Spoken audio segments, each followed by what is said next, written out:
Alisandre, this is your new maid, Sally Winters. I have come to help you with your morning tasks, Sally said after knocking on the door. Her nerves were the highest they could be, and her hand shook from fear. But as the butler said, this was better than working for Kate or being fired. Alisandre, did you refer to Kate by her name when you worked as her personal maid? Alisandre questioned right as she opened the door. She was curious to know who was calling her name until she remembered she asked for a maid. Am I not worthy of having a proper title? That's... Sally bowed her head out of shame and to avoid looking at Alisandre's cursed face. Alisandre stepped to the side to give space for Sally. Come inside. She knew it wasn't going to be easy to get anyone to be by her side without thinking of the rumors. Alisandre didn't understand why people truly believed looking at her face would make anyone become cursed and then die shortly. Alisandre closed the door behind Sally to avoid anyone listening to their conversation.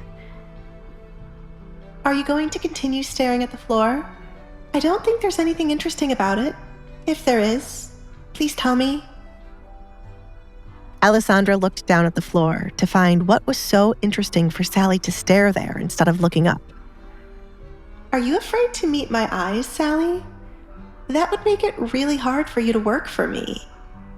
I don't need someone who will be scared of me. You can return to Kate. Wait! Sally exclaimed. Working for Kate again was something she could not do. Are you truly not cursed? Are you cursed? Alisandre threw the question back to Sally. How do I know I won't be cursed if I look at your face? There are rumors that if someone stays too close to you, their house will fall, just like your one did. That is false! Sally yelled defensively. I don't know where you heard such a thing. My family's misfortune was caused by bad decisions, and there is nothing cursed about us. Where did you hear this? I made it up just now. Alisandre walked to her window to look out at the workers hurrying off to their jobs. However, if I keep mentioning this lie, it will keep spreading to everyone, and surely they'll believe it. You cannot do that. It will ruin my life more than it already is. Sally did not want Alisandre to do this. Isn't that too much of a punishment because I didn't look you in the eye?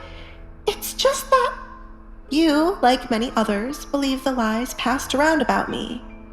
I've heard guests telling my father that if the entire town believes I'm cursed, it must be true.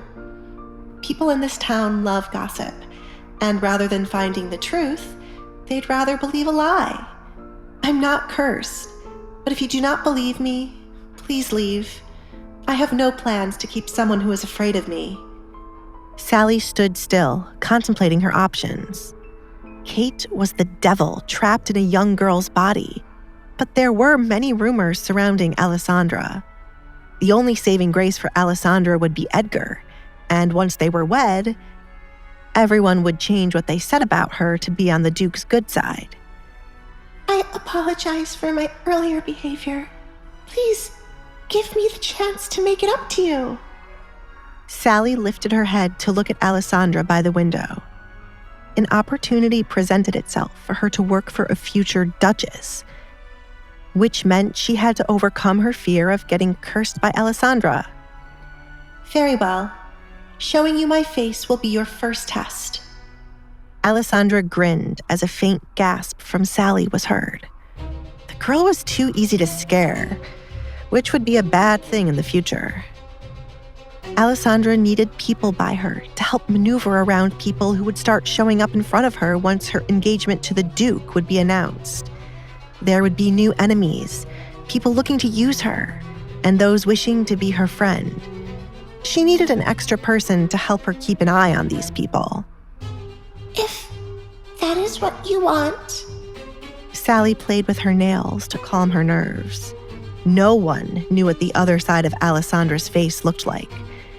The half you could see was certainly beautiful, but the other half, hidden away behind the mask, outshined what could be seen. everyone feared what they would see if Alisandre were to ever remove her mask. Some people claimed there would be a mark from the devil, or maybe her face had melted away. You passed. Alisandre walked past Sally to the corner where she had her things packed up for when the Duke would arrive tomorrow. But I didn't see your face. I was only teasing you.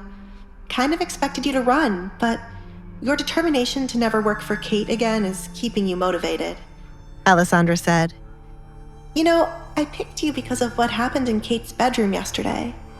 I saw the look on your face while Kate lay there helpless. You picked me because you know I don't like Kate. Am I only here to tell you Kate's secrets? Or be the one to get revenge on her in your place? Sally did not want to get involved in either of those things. If Kate were to ever find out Sally told Alisandre her secrets, Kate would do everything she could to ruin Sally. No. I picked you because I know you wouldn't willingly run back to Kate to tell her everything I'm doing because you fear her.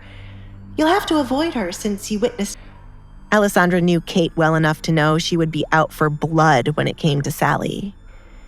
Kate did not like being embarrassed, and all those who witnessed the embarrassment would be on her list. I don't want anyone by my side who will hang around Kate. When I leave here, I want nothing to do with Kate. If I ever find out you secretly met with her, I will not keep you. Alisandre did not want to concern herself with Kate when she was no longer living here. The moment she stepped foot out the door to go live with the Duke, her ties to Kate and Katrina would be severed. It would only be her father she wanted to get back at for abandoning her all these years. I will never go back by her side. I promise. Working under Kate made me feel like an animal. She kept belittling and hitting me even when I did not make a mistake. I will tell you one thing since you saved me. Kate no longer seems worried about you being engaged to the Duke, which is odd considering how much she's obsessed with him, Sally revealed.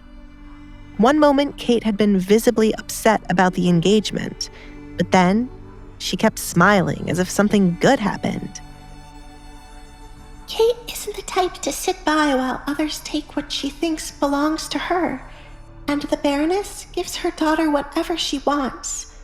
I am always meant to be near Kate, and when she was supposed to dig the grave for your kitten, the Baron and Baroness went to speak with her. Sally figured this information would be useful since this all happened right after the Duke left. Alisandre was glad Sally mentioned this. She found it weird her family had not once come to convince her to turn down the Duke's proposal. Other than their dislike of her roaming the house as she pleased, they all seemed awfully calm. They talked about something while I wasn't around. They must have a plan to break my engagement to the Duke, but I have no idea what it is. Alisandre had an unsettling feeling concerning the last day she would be with her family. It might be a good idea to avoid them for now. Sally, bring enough food and drink to last the both of us through this day.